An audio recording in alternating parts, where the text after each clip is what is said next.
Hi, Alice Wheaton here again. And today we're going to talk about one of my favorite subjects, and that is fear of rejection. Typically, salespeople face fear of rejection on a daily basis. In fact, salespeople get up in the mornings and they have an agreement with themselves that they're going to be a happy loser.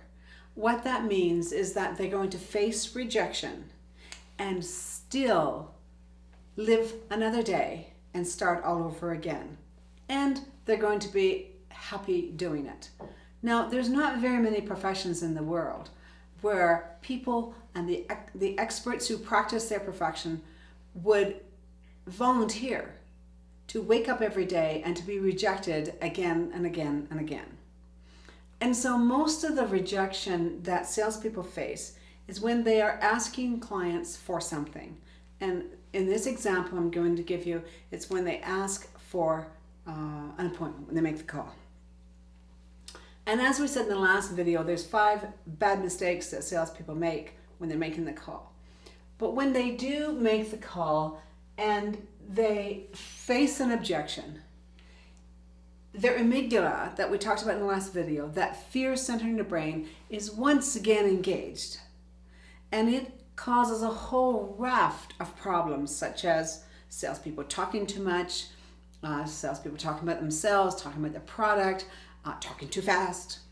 Not asking for what they want is another big mistake. And so the amygdala gets engaged, and then if there is no objection protocol to deal with whatever objection the client is giving you, then what happens is that they feel bad. There's a spiraling down. They feel bad because they didn't have a protocol for the objection. And let's say the objection was, I don't have time.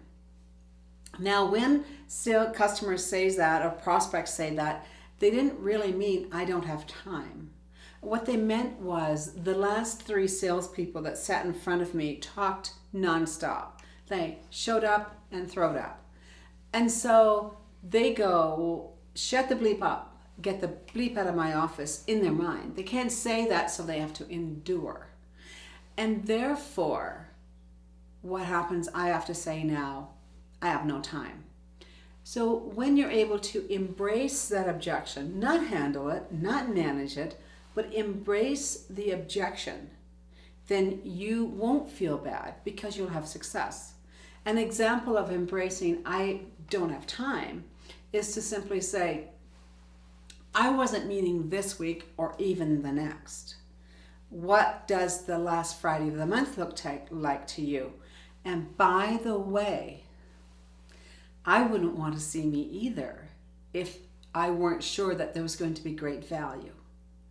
And so if the client still says, no, I really don't have time, I don't want to see you, then you up the ante and increase your game and your skin in the game, some people say, by saying, you know what, as I said, I wouldn't see me either. I wouldn't even ask for the appointment if I felt that I wasn't going to bring value just to the meeting, whether or not we work together.